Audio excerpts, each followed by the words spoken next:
Dans cette vidéo, je vais parler encore du Tokateyi afin de commenter les règles. Les règles qui étaient écrites en allemand, quoique l'appellation soit italienne. Bon, je n'en reviens pas sur les deux vidéos précédentes, mais je vais revenir uniquement sur les points caractéristiques du Tokateyi par rapport au trick-track. Bon, je rappelle tout simplement que le Tokateyi, c'est le trick-track. Tous les gens du trick-track s'appliquent au Tokateyi, mais le seul qui n'est pas applicable concerne le battage à faux des dames. Ça n'existe pas au Tokateyi. Et ça, c'est un point que l'on retrouve dans le tic-tac. Ça, c'est quelque chose de clair, de net. Le Tokateyi, c'est le trick-track avec ramené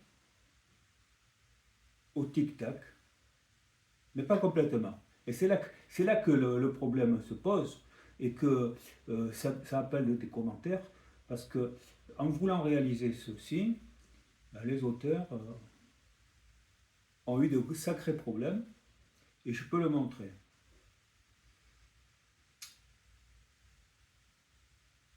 Alors, de quoi allons-nous parler? Bon, on va d'abord parler du marquage des points. Tiens, on va commencer par le marquage des points. Le marquage des points, qui se fait 2 par 2 au trick-track, se fait aussi 2 par 2 au Tokateyi. Seulement, comme on a voulu revenir sur le mode de fonctionnement du tic-tac à ce sujet, eh bien, les gens, tous les gens, par coup simple, je vais d'abord parler des coups simples, seront comptés 2 points. 2 points au lieu de 4. De 4 pour le trick-track. Et c'est toujours pair. Alors pourquoi on parle de nombre impair des points? Eh bien tout simplement parce que comme on a réduit de 4 à 2, le nombre de points que l'on gagne sur un champ, eh bien, pour le battage des dames, pour tous les auteurs, parce que tous les auteurs ne sont pas d'accord, pour tous, lorsqu'on bat une dame dans le grand Jean, dans la table des grands Jean, eh bien, on va marquer un point, alors qu'au trick-track, on en marquera 2. Et c'est parce qu'il y a ce point de battage qu'on va se retrouver avec des nombres impairs. C'est tout. C'est la seule raison, à ceci près, qu'il existe un autre cas de figure, un seul autre, qui est le Jean qui ne peut pour dame impuissante. Lorsqu'on ne peut pas jouer une dame à cause d'un dé, eh bien c'est un point pour l'adversaire. Si c'est les 2 dés, ben, ça fait un point par dé, ça fera 2 points. Là, c'est pair. Et s'il n'y a qu'un dé, ça fera 1 point. Donc c'est encore. Alors qu'au trick-track, c'est 2 points. 2 points par dé. 2 et 4. Donc c'est les deux seuls cas où on va trouver des nombres impairs. Ce qui veut dire que les marquages des points vont partir. Alors pour le Tokateyi, on ne part pas d'en bas, on part d'en haut. Et si on fait 1, on met sur la première flèche, 2, 3, 4, 5, 6, d'accord? Puis 7, 8, 9, 10, 11 et 12. Et 12, on a gagné. On a gagné une partie Comme au tric-trac, lorsqu'on fait 2 points, on gagne une partie. Alors là, on peut la gagner simple, double, triple ou quadruple. Bien. Qu'on pourra la marquer avec un fichier, ici, par exemple. Et après, tout dépendra ce que l'on aura convenu, si on joue en 6 trous ou en 12 trous, par exemple. On pourra faire ce qu'on voudra. Hein. D'ailleurs, lorsqu'on aura marqué 12 trous, 12 points ou plus, on pourra s'en aller ou tenir, comme au tric-trac. Et si l'on tient, on gardera les points de reste qu'on reportera. C'est vraiment comme le tric-trac. La seule différence, c'est que si on marque 12 points et davantage sur le coup de l'adversaire, alors on peut les marquer. On n'a pas beaucoup de solutions parce que pour marquer sur le coup de l'adversaire, 12 points, il n'y a que 2 possibilités. Soit c'est sur un gens qui ne peut pour dame impuissante, soit c'est donc il n'a pas pu jouer des dames, une ou deux dames, soit c'est qu'il a fait une école, parce qu'à ce jeu, les écoles existent aussi. Bon, on sait qu'au tric-trac, si on finit, si on marque un trou ou plusieurs, c'est en faisant 12 points et plus sur le coup de l'adversaire, on ne peut pas s'en aller. Alors qu'au tocategi, on peut s'en aller. Au tocategi, exactement. On peut s'en aller. On peut, celui qui marque un ou plusieurs trous, quelle que soit la manière il aura marqué ces trous, eh bien il pourra s'en aller. Toujours. Ça c'est une différence. S'en aller, ça veut dire on renvoie toutes les dames au talon et aussi les jetons au talon aussi. C'est-à-dire qu'on perd les points de reste. Alors que si on tient, on renvoie pas les dames au talon, on continue à jouer avec la position, on garde ses points de reste. Par contre, l'adversaire, on le remet, quand je dis on remet les jetons à la bande, pas au talon. Voilà, c'est toujours la bande, au tocategi, c'est pas au talon. Voilà. Bon, voilà, ça c'est la grande différence, donc c'est uniquement qu'on peut s'en aller chaque fois qu'on marque un ou plusieurs trous. Quelle qu'en soit la manière. Bien. Ça change pas mal de choses parce que on sait qu'au tric-trac, lorsque un joueur est dans une, mauvaise situation, son adversaire, qui est dans une meilleure situation mais qui a beaucoup moins de points, va chercher à lui faire marquer des trous sur son propre coup de dé. C'est-à-dire que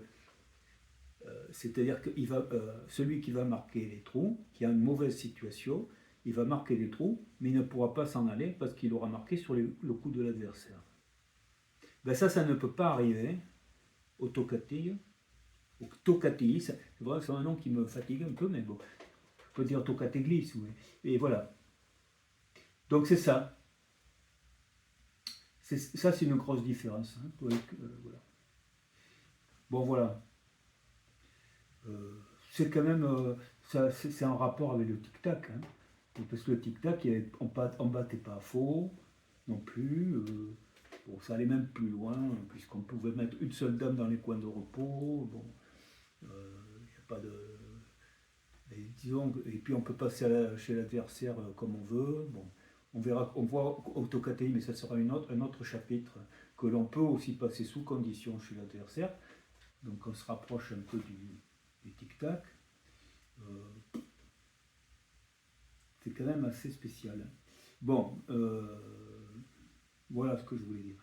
Alors maintenant, combien de points? Alors je commence à en parler. Donc 2 points par simple, par coup simple, 2 points pour tous les gens.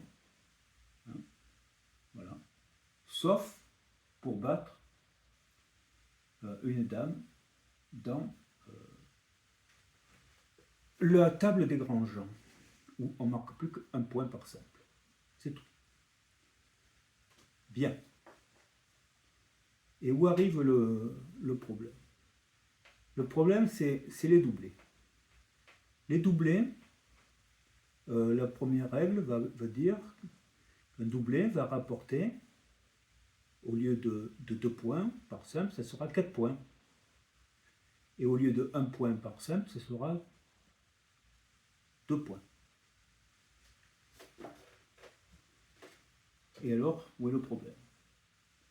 Ben, le problème, c'est que si on joue, bien sûr, comme on fait au trick-track, si on fait un genre de 3 manières par simple, on fera faire 6 points. 2, 4, 6. Par contre, si on le fait par doublé, là, je dis, donc avec les points du tout côté, eh bien, un doublé va être de 4 et va passer à 8. Donc, 3 manières par simple, 6 points, 2 manières par doublé, 8 points. C'est énorme. C'est énorme. C'est énorme pour un jeu qui peut se terminer, on ne va pas en 12 trous, hein, c'est pas obligatoirement d'aller au tour. D'ailleurs, on peut s'arrêter tout de suite. Hein. On va gagner partie simple, un enjeu, on le gagne simple, double, triple ou quadruple. C'est quand même assez, ça peut être expéditif, sachant que l'autre n'a pas beaucoup de moyens, il ne peut pas utiliser les battages à faux, il ne peut pas utiliser le fait que celui qui a marqué le trou ne pourra pas s'en aller, si on continue, on joue à la continuation. Tout ça, c'est quand même... c'est pour ça, à mon avis, qu'on a cherché à diminuer quand même les nombres de points que l'on pouvait gagner. Bien. C'est pas tombé, je vais dire, inaperçu. Parce que dans la première règle, on sent qu'il y a eu un besoin de diminuer l'effet des doublés. Alors ça peut être du simple, je ne vais pas vous détailler, mais ça peut être, pour le petit genre, d'accord, allez, 2, 4, 6, 4, 8, ok, c'est bon. Mais par contre, on va dire, dans le grand genre, qui est le plus commun finalement, ça va être 2, 4, 6, mais les doublés, on ne le comptera qu'une fois, ça sera 4 points, et 8 points ne compteront pas. Ouais, ça peut être ça. Ouais. Après, ça va être pour les battages. Alors ici, pareil, battre par exemple le coin adverse, eh bien, le même auteur dira, par simple, ça va faire 2 points, hein, c'est le genre classique, et puis, mais par contre, si c'est par doublé, ça ne fera pas plus. Ouais. Encore un cas différent. Les battages, 1 et 2. Alors, qu'est-ce que ça nous donne, 1 et 2? Ça nous donne 3 points en 3 manières par simple. On peut battre par 3 manières de dame. 3 points par simple. Et 4 points par doublé. Bon, là, ça, c'est correct. Bien. Mais lorsqu'on arrive dans le genre ici de retour, le petit genre adverse, et qu'on bat une dame, et bon, la première règle a voulu faire comme le trick-track, c'est-à-dire on compte 2 fois le double qu'un battage dans le grand genre. Alors ça sera donc 2 points, 4 points. Là, on se dit, ça fait beaucoup. Ça fait beaucoup, surtout que je vous ai dit que les dames, on peut les passer sous condition d'accord, mais on peut les passer dans le jeu adverse. Et donc on se rapproche de l'adversaire. Sans risque. Parce qu'on se protège en faisant une case entière et c'est la règle. Alors est-ce qu'à ce moment-là, c'est normal de donner autant de points dans ce cadran? C'est tellement proche. Il est aussi proche, quand je suis ici, je suis à côté. Et quand je suis ici, je suis à côté. Alors que dans le tric-trac, d'ici, il faut taper là. Et en plus, il faut passer par-dessus les dames qui sont là. Et donc, on peut même battre à faux. Alors ici, on ne peut pas. Est-ce que c'est donc logique d'aller donner 2 fois plus de points ici qu'ici? Ben non. Non. Non. Pas du tout, du fait que l'on peut passer de l'autre côté. Alors, qu'a fait le premier auteur? Ben, le premier auteur, il a sorti un truc pas possible, dans le sens, il a dit, bon, ben, le premier, si on bat d'une manière, on va marquer 2 points par simple et 4 par doublé. Bien, c'est beaucoup, mais c'est comme ça. Et alors, pour la deuxième et la troisième manière, eh ben, il dit, là, on va compter que 1 point par simple et 2 points par doublé. Alors, en plus, c'est très mal exprimé, parce qu'on pourrait croire que si on bat de 2 manières, eh on va marquer encore 2 points et 4 points, quoi, c'est tout. Alors qu'en fait, genre, il faut comprendre, une manière, 2 et 4, et 2 manières, c'est toujours 2 et 4 pour la première, et on rajoute 1 et 2 pour la deuxième, et encore 1 et 2 pour la troisième. C'est vraiment compliqué. Compliqué. Donc vous voyez, on sent vraiment qu'il y a eu un sacré problème. Et lorsque j'ai fait des parties là, pour d'essai, on a fait des parties d'essai là, chez moi, on est tombé d'accord pour dire c'est ravageur, les doublés sont ravageurs. Surtout que là, dans la vidéo que j'ai fait précédemment, comme je n'avais pas vu encore tout ce qui a été écrit sur le sujet, au 19e siècle, tout ça, bon, je crois que j'ai appliqué les règles du tric-trac, tout simplement, mais avec simplement la moitié, quoi, 2 et 4 et 1 et 2. Bien. Alors, on s'est dit, on ne peut pas laisser ça comme ça. C'est trop compliqué. Voilà. Alors, au 19e siècle, début du 19e siècle, il y a un auteur encore allemand qui a écrit sur le Tokateyi en disant en fait que il est correcteur, il a corrigé les règles qui étaient précédemment faites, celles dont je viens de parler. Et comment a-t-il fait? Ben lui, il dit, voilà, moi je connais bien le jeu, etc., etc. Je peux en douter quand même, mais il connaît bien le jeu, il a vu beaucoup jouer, et il a dit, ben non. Non. Il a dit non, lui c'est pas compliqué. Et moi, j'y ai pensé, hein, honnêtement, je pensais que c'était une solution. C'était que les doublés ne comptent pas plus que les simples. Voilà. Si c'est 2 points pour un doublé, par doublé, pour une manière, ça sera aussi 2 points pour un doublé pour une manière. Donc si vous faites 2 manières par simple, ça fera 4. 2 manières par doublé, ça fera 4 aussi. Voilà. Et puis, voilà. Et pour les coups, pareil le battage, les batteries, c'est la même chose. De dames. Hein. Voilà. Donc pour lui, les doublés, on oublie les doublés. Voilà. c'est comme ça, on n'en parle pas. Voilà. Et comme je vous ai dit, le premier, lui, dans certains cas, il disait, bon le doublé, on ne le compte pas. Pour battre le coin, on ne le compte pas. Ou alors on compte qu'une manière, alors qu'on pourra en compter 2, etc. Donc c'est vraiment un flou artistique. Ou alors, dans un cas, il va valoir 4, et dans le deuxième fois, il comptera plus que 2. On ne peut pas jouer comme ça. C'est pas des règles qui sont pas... c'est pas suffisamment clair, net et précis, quoi. Simple. Bien. Que faire?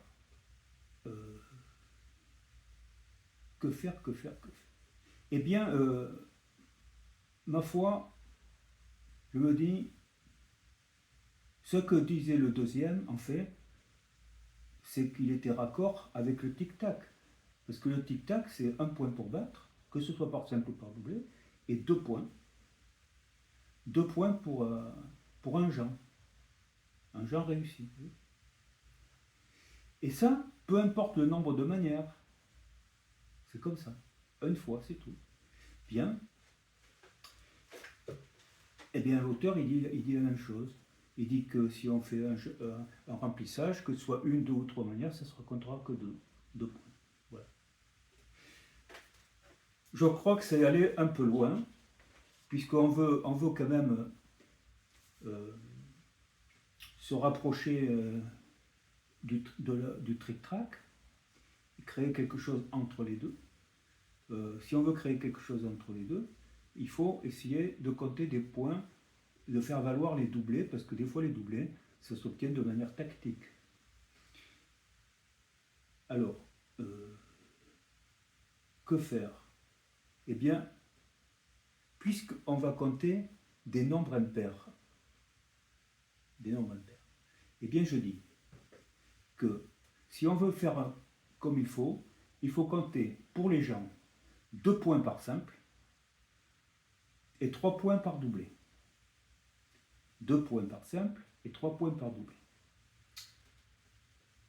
3 manières par simple font 6.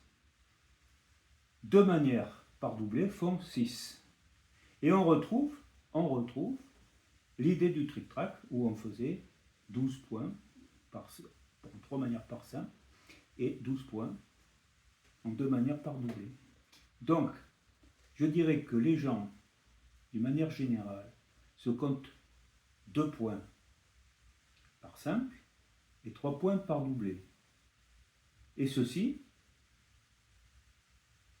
par manière. Donc si vous faites un grand Jean de 3 manières, vous avez marqué 6 points. Si vous faites un grand Jean par doublé, vous marquerez 6 points aussi. Autrement, ce sera 3 points. Donc c'est 2 et 3. Voilà. Et là, c'est pas compliqué. On se rapproche du premier auteur et on résout ce problème des grands nombres. Reste le problème des battages. Le premier auteur, je l'ai dit, c'est très compliqué. À part dans le petit Jean, dans le grand Jean, à ce moment-là, 1 et 2, très bien. 1 et 2, ça va. Ça fait, on garde 3 points en 3 manières, ça va faire 3 points. Et 2 manières en doublé, ça va faire 4 points. Bon, ça va. Alors, on garde. Et alors, pour les battages, ici, eh bien là, on suit quand même l'auteur du 19e siècle, qui lui dit, il n'y a pas de différence à battre dans le grand Jean ou dans le petit Jean. Et alors cela, on va compter aussi 1 et 2. 1 et 2. Et voilà, on a fait le tour. Un Jean classique de position, d'occupation de position, de battage du coin aussi. Mais aussi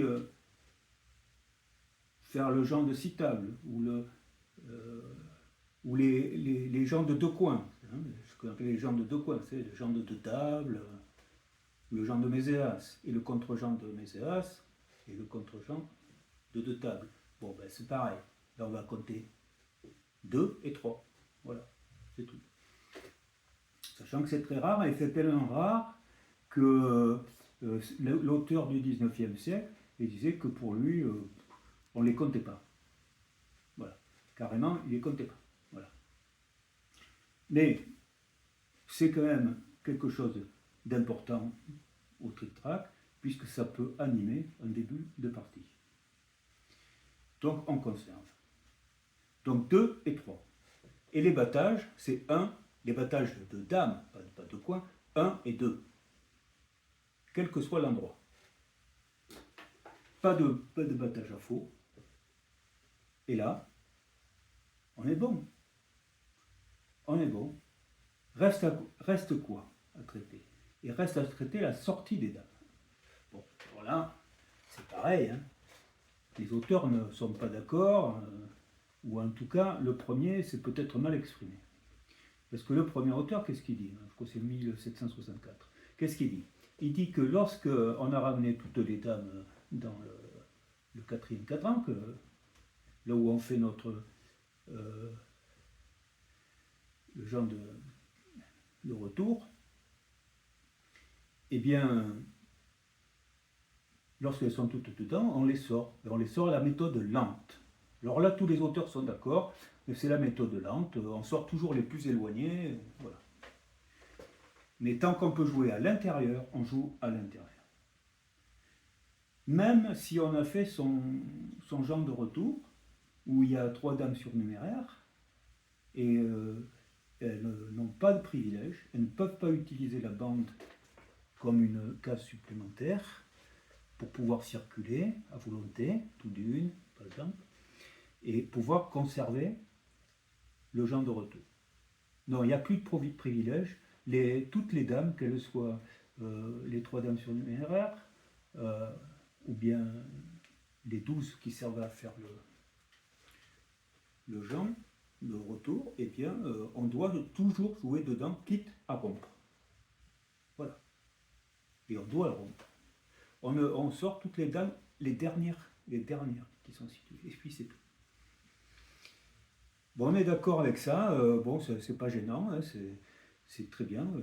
C'est comme ça. La règle est comme ça, elle est comme ça. Très bien. Alors, et combien de points on marque? On marque, alors, tous disent qu'on marque 2 points. Que ce soit par simple ou par doublé. Par simple ou par doublé, 2 points. Alors qu'au trick-track, ça va être 4 points par simple et 6 points par doublé.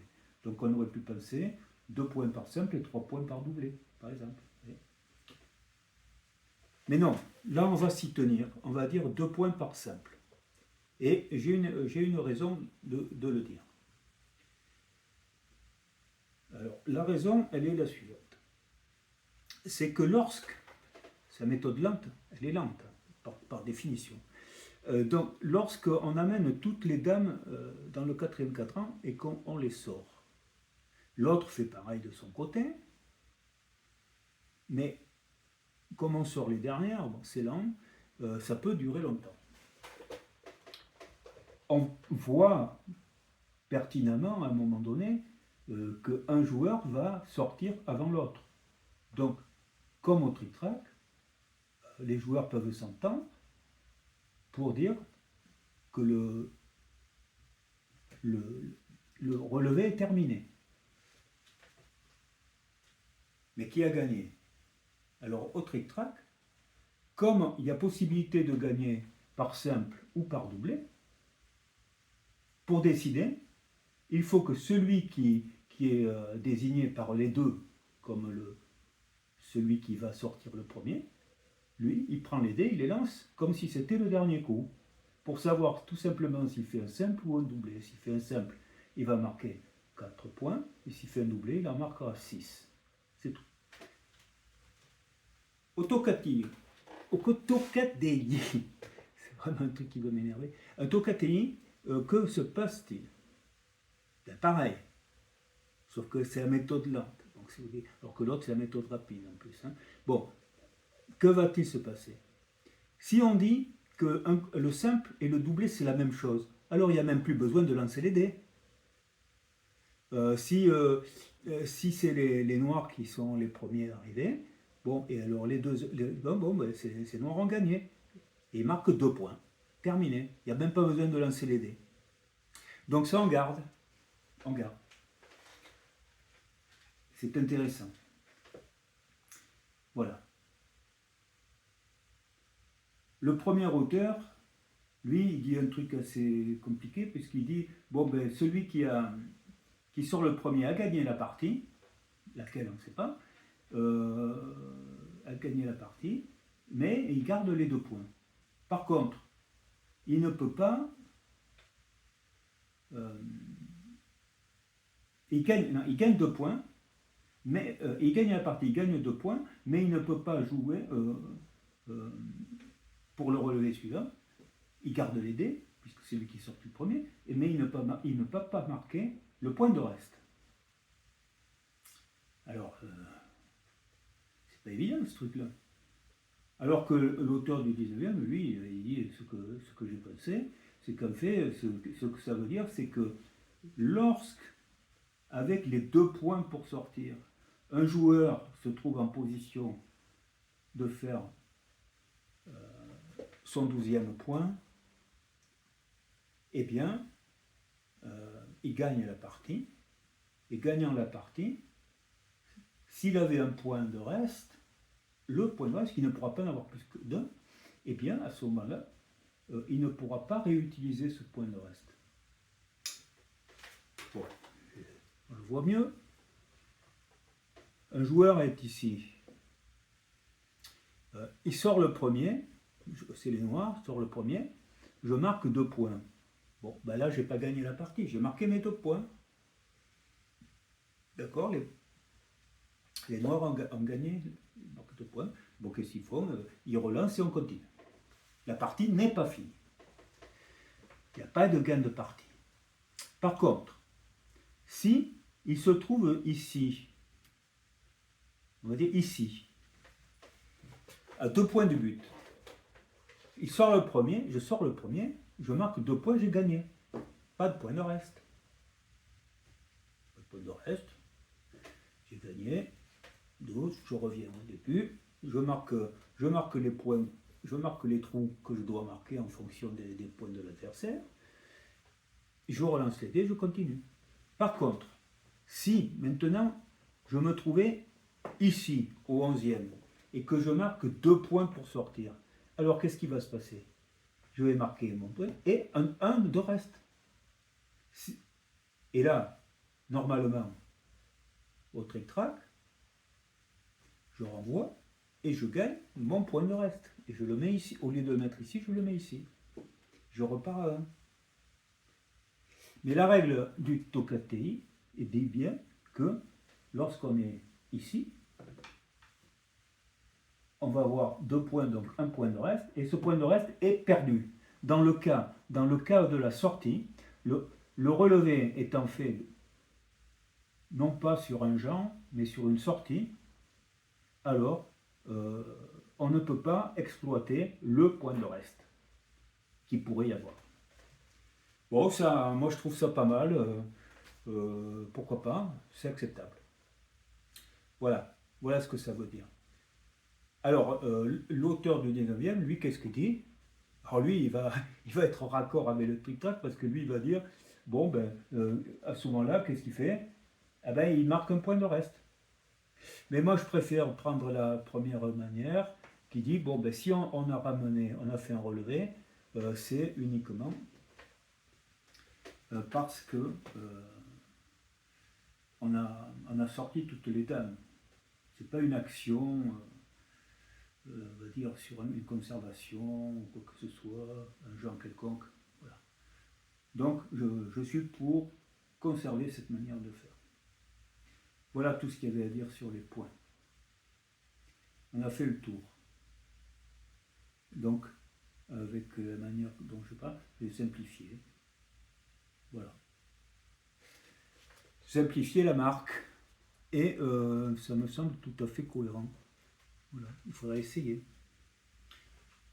Alors, on marque donc sur la pointe des flèches. 1, 2, 3, 4, 5, 6, 7, 8, 9, 10, 11 et 12. On marque les trous. Alors, est-ce qu'on marque des trous d'ailleurs? Ben oui, s'il y a des trous, on peut utiliser un fichier et puis marquer. Hein, voilà. D'accord. Mais dans les règles, ce qui était souvent marqué, c'était qu'ils utilisaient une craie. Une craie. Une craie, alors je suppose qu'il n'y a pas de trou, que les bords sont larges, et tu utilises une craie pour marquer avec un trait, comme ça, marquer l'équivalent d'un trou. Une marque. Une ligne, ils appellent ça une ligne. On marque une ligne, 2 lignes, 3 lignes, 4 lignes, 5 lignes, avec des craies comme ça. Bon, je ne sais pas dans quel état se trouvait le tablier après, et ça ne devait pas être quand même des tabliers de luxe, autrement. Bon, enfin, c'était écrit comme ça. Ça c'est. Mais si on avait des trous, ben on marquerait des trous. Voilà. Voilà. Je reviens quand même sur le qu'est-ce que l'on gagne. Celui qui gagne, bon, admettons, c'est moi, j'arrive au 12e trou, bon, j'ai peut-être du reste, peu importe. Je veux savoir combien, parce que je suis passé à 12 ou plus, combien je vais gagner de trous ou de lignes. Bon, eh bien, tout va dépendre de la position de mon adversaire. Donc j'en ai déjà parlé, mais j'en reparle puisque je parle des points, donc je vais parler des marques aussi, ici, des lignes. Alors, si mon adversaire se trouve dans le deuxième cadran, avec son jeton, il peut être jusqu'ici, de là à là, alors je marque une partie simple, un trou. S'il se trouve ici, de la troisième, quatrième, cinquième et sixième, ici, hein, à ce moment-là, je marque une partie double. Si mon adversaire se trouve ici, sur le 1 ou le 2, il a marqué. Hein, à ce moment-là, je vais marquer une partie triple. Et si mon adversaire se trouve encore sur la bande, c'est-à-dire qu'il n'a rien marqué, alors je marque une partie quadruple. Voilà, c'est comme ça que ça marche. Bien, la partie quadruple s'appelle match. La boue, ça veut dire la boue. En allemand, la boue. La boue, c'est à rapprocher de bredouille. C'est gagner bredouille. Bredouille, ça voulait certainement dire la boue aussi. Bon, mais ça reste à définir parce qu'on ne sait pas exactement. Berdouille, c'était Berdouille avant de bredouille. Hein, voilà. Comme Berlan, Berlan est devenu Brelan. Il y a beaucoup de noms comme ça. Et Berdouille, bredouille. Bien, bref, pas revenir là-dessus, mais c'est un peu ça. Parce qu'on s'est embourbé, on est resté dans la boue. Voilà. Empêtré, si vous voulez. Bien. Donc, on retrouve ce mot là qui s'appelle match. Voilà. Mais il y a un autre mot, un autre nom que j'ai lu dans des règles du 19e, très intéressant. C'était que, en fait, la sortie des dames avait un nom. Là, les autres, on les appelait. Hein. Le petit Jean, le grand Jean, le Jean de retour, voilà. Les gens qui ne peuvent, mais ça ne les compte pas, les gens de récompense, tout ça, c'est des noms, et puis c'est des noms qu'on donne à chaque chose. Mais la sortie, elle n'a pas de nom au trick-track. Eh bien, au Tokateï, il a un nom. Ça s'appelle gagner la marche. La marche. Et ça s'écrit marche. Marche. Voilà. Et ça veut dire simplement la marche. La marche militaire. C'est la marche des soldats là, qui traversent et qui sortent. Et donc gagner la marche. Et celui qui gagne la marche, il gagne 2 points. Voilà. C'est ça. Donc voilà, j'ai terminé avec tout ce qui concerne les points et je dirais le correcteur. Je me place en tant que correcteur du correcteur, puisque l'autre, au 19e siècle, était mis en correcteur de celui qui avait fait les règles de 1764. Bon, ben moi, je me mets en correcteur des deux. Voilà, et pour créer une règle qui tienne la route et qui soit facile à retenir. Voilà, j'ai terminé. J'ai terminé avec les points. Je ne vais pas aller plus loin, parce que le point suivant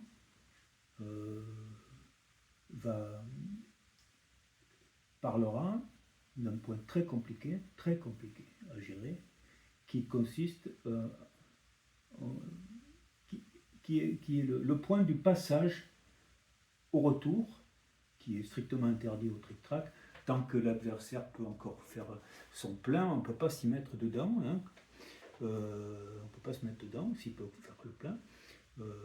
Alors qu'au tic-tac, on peut toujours.